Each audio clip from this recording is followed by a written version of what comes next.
বিকেলের আলোটা ধীরে ধীরে কমে আসছিল। নদীর ধারে বালুর চরে তখন হালকা হাওয়া বইছে। কাশবনের ফাঁকে ফাঁকে রোদ ঠিকরে পড়ছে, যেন কেউ সোনার রং ছড়িয়ে দিয়েছে।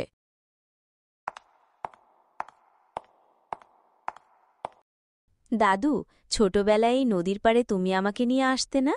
এখন দেখো নিজেই হাঁটতে হাঁটতে এলাম, কিন্তু মনের মধ্যে সেই পুরনো দিনের গন্ধটা এখনো আছে। তখন তুই ছিলি একটা টুকটুকে বাচ্চা, কাঁধে তুলে নদীর জলে পা ছোঁয়াতাম। সময় চলে গেল, কিন্তু নদীটা ঠিক আগের মতোই আছে রে। শহরের ব্যস্ততা আর কনক্রিটের ভিড়ে এই শান্তিটা কোথাও খুঁজে পাই না। এখানে এসে মনে হচ্ছে আবার নিজের ভেতর ফিরে এলাম। তাই তো বলি, মাঝে মধ্যে শিকড়ের দিকে ফিরে আসা দরকার। এই নদী, এই গাছ, এই বাতাস, সবই তো তোর নিজের। আচ্ছা দাদু, তুমি কি এখনো প্রতিদিন নদীর পাড়ে হাঁটতে যাও? হ্যাঁ রে, ভোরবেলা হাঁটি, পাখির ডাক শুনি, কখনো বই নিয়ে বসি। বয়স বেড়েছে, কিন্তু মনটা এখনো তরুণ। দাদু, তোমার গল্পগুলো শুনলে আমার মনে হয় আমি একটা সিনেমার ভেতরে চড়ে গেছি। তোর সঙ্গে গল্প বলতে ভালোই লাগে। তোরা সব ব্যস্ত, আর আমি এখানে গল্প নিয়ে বেঁচে আছি। এবার ভাবছি ছুটি পেলেই এখানে চলে আসব। দাদুর সাথে বসে ভাত, মাংসের ঝোল আর নদীর বাতাস, ব্যাস এমন একটা জীবনই চাই। আয় রে ছেলে, তোকে নিয়ে আবার ঝোল রান্না করাবো নদীর পাগে। শোনো তো, আজকে মাংস রান্নার দিন। আমি কিন্তু আপুর সঙ্গে বসে বাজি লাগাতে চলেছি, কে বেশি খেতে পারে। তুমি কিন্তু আমার পাতে একটু বেশি করে দেবে, কেমন? খালি খাওয়ার চিন্তা তোর মাথায়? আগে গিয়ে একটু শুকনো কাঠ কুড়িয়ে নিয়ে আয়। চুলায় আগুন না জ্বললে আমি রান্না করব কি দিয়ে? আচ্ছা, ঠিক আছে, কাঠ আনব। কিন্তু পিসি, তুমি কিন্তু কথা রাখো। আমার পাতে বেশি করে মাংস দিবে বলো, আর একটা নরম হাড়ও চাই।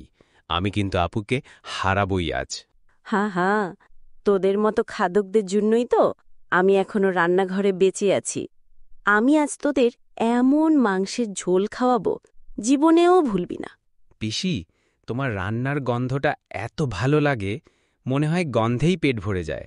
শহরের লোকজন যদি এটা একবার টেস্ট করত, তোমার তো রীতিমতো ফ্যান ফলোয়ার হয়ে যেত।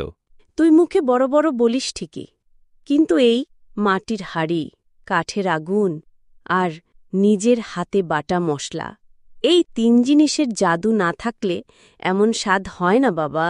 পিসি, যদি দেখি সবাই খুব খুশি হয়ে খাচ্ছে, তাহলে বলো আমি আরেকটা হাঁড়ি বসাই নাকি? তুমি তো জানোই আপু কেমন মানুষ। খাওয়ার সময় দেখবে আরও 4-5 জন মানুষ কোথা থেকে ধরে নিয়ে এসেছে, তখন আবার বিপদে পড়ব। তার জানি না আগেরবার কি করেছিল, সব মনে আছে।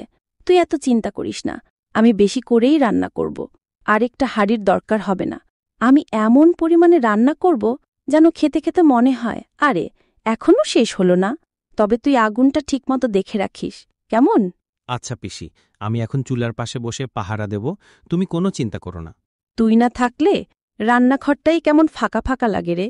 শুধু রান্না নয়, এই হাসি ঠাট্টা, এই উচ্ছ্বাস, সবকিছু মিলেই তো আনন্দ। তুই থাকলে যেন হাড়িতেও গান বাজে। আরে পল্টু, এত গরম গরম ভাতের সাথে এই ঝোল, আমি সত্যিই বিশ্বাস করতে পারছি না। এত স্বাদ হয় কি? শহরে এত দাম দিয়ে খেয়েও এইরকম সুখ পাইনি কখনো।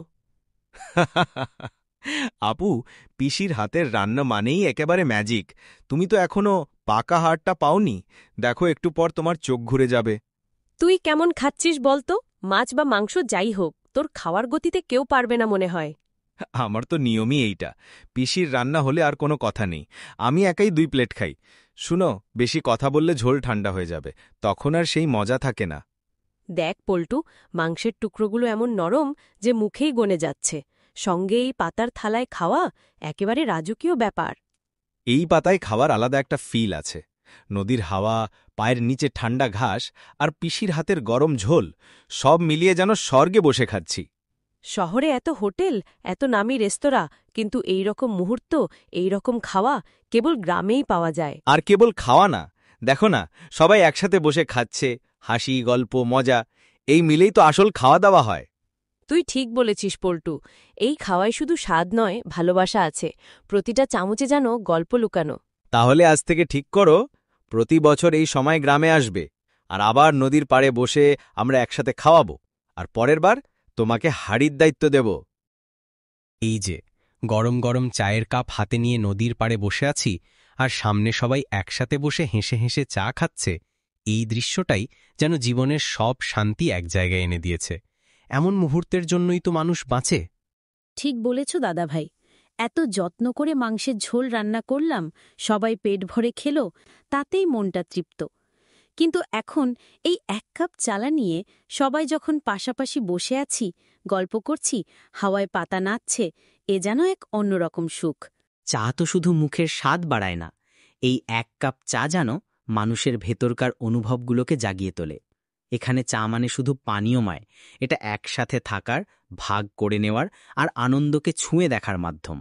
এই গ্রামে বসে এমন খোলামেলা প্রকৃতির মধ্যে সবাইকে একসাথে চা খেতে দেখে আমার নিজের শৈশব মনে পড়ে যাচ্ছে।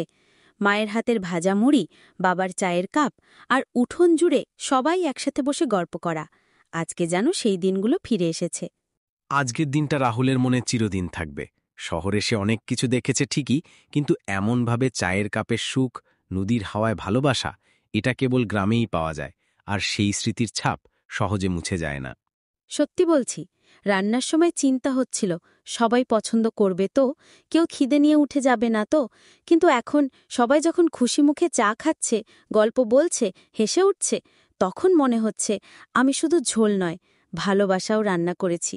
তুই জানিস, আমার এই বয়সেও সবচেয়ে প্রিয় সময় হলো চায়ের এই মুহূর্তগুলো। সকাল, দুপুর, বিকেল, যখনই 1 কাপ চা হাতে নিই, মনে হয় জীবনটা কেমন যেন ধীরে ধীরে শান্ত হয়ে যাচ্ছে। তুই পাশে থাকলে তো কথাই নেই। তুমি তো সবসময় এমন সুন্দর করে বলো, শুনলেই মন ভালো হয়ে যায়। এই যে নদীর পাড়ে চা খেতে খেতে বসে থাকা, রোদ মেঘের খেলা দেখা, আর পাশে প্রিয় মানুষদের হাসিমুখ, এর থেকে বড় আর কোনো উৎসব হয় না। তুই শুধু রান্না করিস না, তুই মনের খিদেও মেটাস। তোর খাবার খেলে শুধু পেট নয়, মনটাও ভরে যায়। আর এই 1 কাপ চা, সেটা যেন তোদের ভালোবাসার শেষ স্পর্শ। আর তুমি দাদাভাই, এখনও সেই আগের মতোই আছো। তোমার চোখে এই পৃথিবীটা কেমন যেন গল্পের মতো। আজকের এই চায়ের মুহূর্তটা যেন একটা সুন্দর গল্পের শেষ পাতায় লেখা একটা শান্ত মিষ্টি সমাপ্তি।